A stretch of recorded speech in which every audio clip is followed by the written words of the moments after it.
કામગીરી રદ કરવા કાઉન્સિલરની માંગ।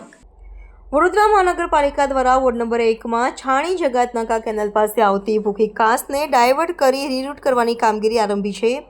ત્યારે આ કામને રદ કરવા કોંગ્રેસના સ્થાનિક કાઉન્સિલર જહા દેસાઈ દ્વારા મ્યુનિસિપલ કમિશનરને લેખિત રજૂઆત કરવામાં આવી છે। તેમના દ્વારા આવેદનપત્ર આપી રજૂઆત કરાઈ હતી કે આ 4.5 મીટરની ચેનલ જો બનાવવામાં આવે તો જે વિસ્તારોમાં ચોમાસાના પાણી નથી ભરાતા તેવા વિસ્તારોમાં પણ ઝપેટમાં આવી જશે। TP13ની સમગ્ર સોસાયટીઓ છાણી જગાતનાકેથી નવા યાર્ડ રોડ પર આવેલ નતાશા પાર્ક 1 અને 2, મારુતિ ટાઉનશીપ, પુષ્પક પાર્ક, પ્રભુ પાર્ક, આસોપાલવ, માઈકૃપા, સૂર્યનગર, પાવન પાર્ક જેવી અસંખ્ય સોસાયટીમાં પાણી ભરાશે। જ્યારે વધારે વરસાદ આવશે અને વિશ્વામિત્રીમાંથી પાણી બેંક આવશે ત્યારે આ ચેનલ ઓવરફ્લો થઈને આ તમામ વિસ્તારમાં પાણી ભરાશે, જેથી હજારો નાગરિકોના ઘરમાં પાણી ફરી વળવાની શક્યતા રહેશે। જેથી કામગીરી બાબતે અમારો સ્પષ્ટ વિરોધ છે અને આ કામગીરી રદ થાય તેવી અમારી માંગ છે। સાથે આ કામગીરી રદ કરવામાં નહીં આવે તો ભવિષ્યમાં ઉગ્રમાં ઉગ્ર આંદોલન થશે તેવી ચીમકી પણ ઉચ્ચારી હતી।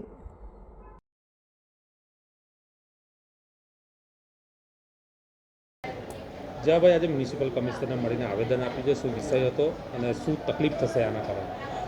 લગભગ છેલ્લા ઘણા સમયથી ભૂખી કાંસના મુદ્દાને લઈ અને અમે વોર્ડ નંબર 1ના કોર્પોરેટરો, વોર્ડ નંબર 1ના નાગરિકો સાથે જે રજૂઆત કરી રહ્યા છે કે જે રીતે 2024માં 2 મહિનામાં 3 વખત વડોદરા શહેરમાં પૂર આવ્યા, વડોદરા શહેરની પરિસ્થિતિ એટલી ભયજનક થઈ।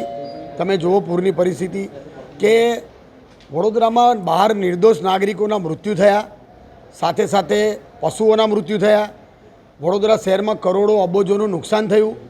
એના કારણે જે રીતે વિશ્વામિત્રી વાઇડનિંગ કરવાનું જે કામગીરી હાલ કોર્પોરેશન કરી રહ્યું છે, તો એમાં એક કામગીરી અમારા વોર્ડ નંબર 1ને અફેક્ટ થઈ એવી કે જ્યાં છાણી જગાતનાકાથી નવાયાર્ડ સુધી ભૂખી કાંસને રીરૂટ કરવાની કામગીરી આ લોકો લાવ્યા છે।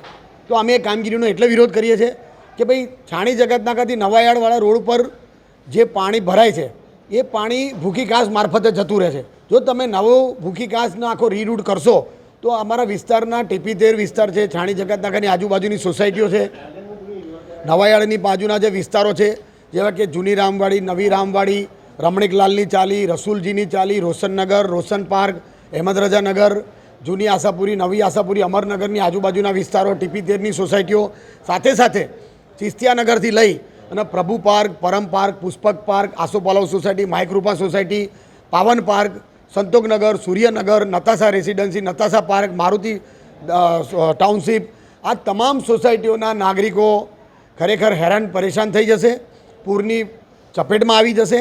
જો આ રીરૂટની કામગીરી બંધ કરવામાં નહીં આવે તો ભવિષ્યમાં બહુ મોટું આંદોલન થશે, કારણ કે આ રીરૂટની કામગીરી કરવાથી અમારા વિસ્તારના નાગરિકોના ઘરોમાં જે પાણી નથી ભરાતા એ પાણી ભરાશે અને લોકોને કરોડોનું નુકસાન થશે।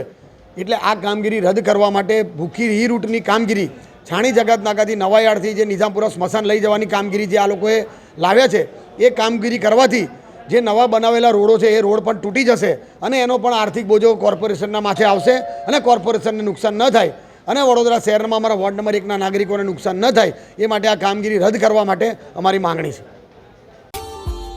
Subscribe now and press the bell icon. Never miss an update.